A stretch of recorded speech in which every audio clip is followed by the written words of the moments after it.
আসসালামু আলাইকুম। সবাই কেমন আছেন? আপনাদের সাথে আছি আমি মাহমুদুল হাসান খান। আজ আমরা জানব ঢাকা ও তার পার্শ্ববর্তী এলাকার নামাজের সময়সূচি। আজ রোজ বুধবার 24 রজব 1447 হিজরি, 30 পৌষ 1432 বঙ্গাব্দ, 14 জানুয়ারি 2026 খ্রিস্টাব্দ। প্রতিদিনের নামাজের সময় জানতে চ্যানেলটি সাবস্ক্রাইব করে আমাদের সাথে থাকুন। আজ ঢাকার ফজরের ওয়াক্ত শুরু 5টা 23 মিনিট, শেষ 6টা 42 মিনিট। জোহর শুরু 12টা 8 মিনিট, শেষ 3টা 55 মিনিট। আসর শুরু 3টা 56 মিনিট, শেষ 5টা 32 মিনিট। মাগরিব শুরু 5টা 33 মিনিট, শেষ 6টা 50 মিনিট। ঈশা শুরু 6টা 51 মিনিট, শেষ 5টা 22 মিনিট। নামাজের নিষিদ্ধ সময়সূচি: সূর্যোদয় 6টা 43 মিনিট থেকে 6টা 58 মিনিট পর্যন্ত, দুপুর 12টা 2 মিনিট থেকে 12টা 7 মিনিট পর্যন্ত, সূর্যাস্ত 5টা 17 মিনিট থেকে 5টা 32 মিনিট পর্যন্ত। নফল নামাজের সময়সূচি: তাহাজ্জুদ ও সাহরির শেষ সময় 5টা 22 মিনিট। ইশরাক শুরু 6টা 59 মিনিট, শেষ 12টা 1 মিনিট।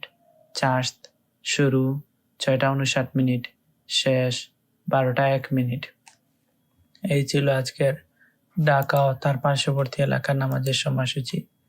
এবার আমরা জানব খুলনা ও তার পার্শ্ববর্তী এলাকার নামাজের সময়সূচি। আজ খুলনার ফজরের ওয়াক্ত শুরু 5টা 26 মিনিট, শেষ 6টা 44 মিনিট। জোহর শুরু 12টা 12 মিনিট, শেষ 4টা। আসর শুরু 4টা 1 মিনিট, শেষ 5টা 37 মিনিট।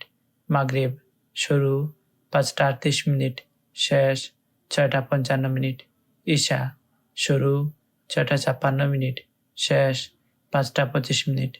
নামাজের নিষিদ্ধ সময়সূচি: সূর্যোদয় 6টা 45 মিনিট থেকে 7টা, দুপুর 12টা 6 মিনিট থেকে 12টা 11 মিনিট পর্যন্ত, সূর্যাস্ত 5টা 22 মিনিট থেকে 5টা 37 মিনিট পর্যন্ত।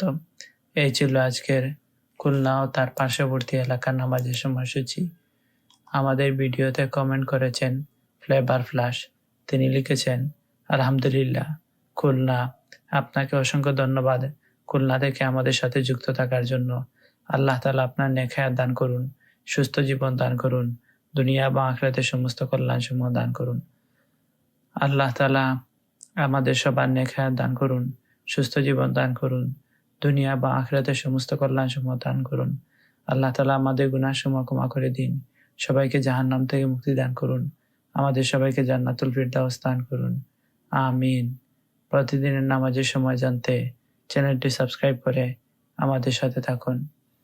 আর আগে এখন থেকে প্রায় 1 বছর আগ থেকে যখন আমি ভিডিও শুরু করেছিলাম, তখন প্রতিদিন 1000, 2000, এমনকি 10,000 পর্যন্ত মানুষ একদিনে দেখেছে নামাজের সময়সূচি। সেই জায়গায় এখন মানুষ 100 কোনো রকম হয় বা তার থেকে বেশি একটু হয়। এর কারণ কি বুঝতে পারছি না। ঠান্ডার কারণে মানুষজন নামাজের সময়সূচি দেখার প্রয়োজন মনে করছে না, নাকি অন্য কিছু? আপনি কমেন্ট বক্সে জানাবেন আশা করি। ধন্যবাদ সবাইকে।